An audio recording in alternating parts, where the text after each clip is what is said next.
Dalam hadis sahih diberitakan bahwa Dajjal akan diikuti oleh pasukan Yahudi berjumlah 70.000 personil dari Isfahan. Isfahan adalah nama kota terbesar ketiga di Iran.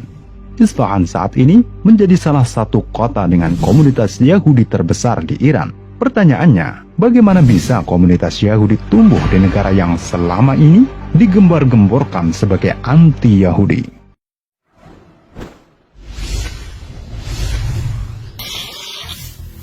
Assalamualaikum warahmatullahi wabarakatuh. Sahabat manjakan akalmu yang saya hormati, dimanapun Anda berada. Menurut sejarah, kota-kota di Iran adalah tujuan utama pelarian bangsa Yahudi saat Yerusalem kuno di bumi hanguskan kerajaan Babilonia sekitar 500 tahun sebelum Masehi. Tak mengherankan ketika Yahudi berhasil menganeksasi wilayah Palestina untuk mendirikan negara Israel. Mayoritas warga Yahudi di wilayah pendudukan berasal dari kota-kota di Iran, terutama Tehran, Isfahan, dan Hamedan.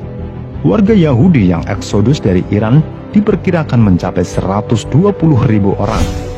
Walaupun telah berdiri negara Israel, Iran tidak berarti ditinggalkan. Menurut Komite Yahudi Tehran saat ini, komunitas Yahudi di Iran tersisa 25 hingga 30.000 orang, dan di Tehran sekitar 15.000 orang. Bagi sebagian Yahudi, Iran memang dianggap sebagai tempat suci karena mereka meyakini beberapa nabi dari Bani Israel seperti Nabi Daniel alaihissalam dimakamkan di Iran. Kota Isfahan sendiri bagi Yahudi punya nilai sejarah yang tinggi. Selain dahulu adalah salah satu kota terbesar di dunia, Isfahan adalah kota pengungsian pertama bangsa Yahudi pasca permusuhan kota Yerusalem. Isfahan di abad pertengahan sempat menjadi ibu kota negara pada masa dinasti Safawiyah beragama Syiah dan dinasti Seljuk. Walaupun jumlah komunitas Yahudi di Iran sekarang hanya sekitar 30.000 orang, tetapi mereka diberikan kebebasan beribadah seluas-luasnya oleh pemerintah Iran, yang sekali lagi konon katanya anti-Yahudi. Wikipedia menyebutkan ada 36 sinagog di Iran.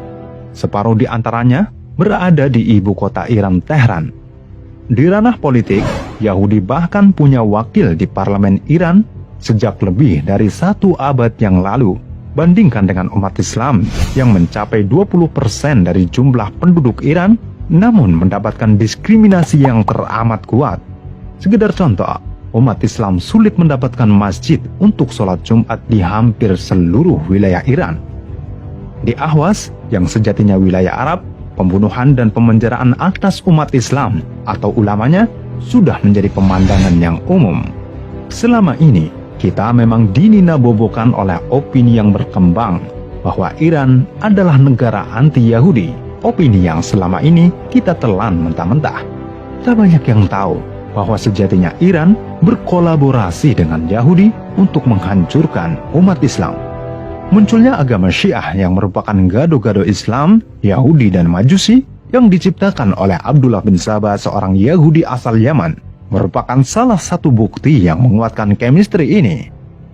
Opini yang digoreng media mainstream internasional yang dikuasai Yahudi nyatanya juga tak pernah terbukti. Kegarangan Iran hanyalah gertak sambal. Belum ada sejarahnya Iran berkonfrontasi dengan Israel. Demikian juga Amerika Serikat dan sekutunya tak pernah terbukti menyerang Iran yang diopinikan sering menjadi sasaran kecurigaan Amerika Serikat soal senjata nuklirnya. Iran memang demikian kondusif sebagai kawah candra di muka pasukan militan Yahudi akhir zaman. Sahabat manjakan akalmu yang saya hormati, semoga yang selama ini mengatakan bahwa Islam dan Syiah hanya berbeda mazhab segera kembali punya akal, agar tidak menjadi bagian dari pendukung pasukan Dajjal. Wallahu a'lam. Barakallahu fikum. Wassalamualaikum warahmatullahi wabarakatuh.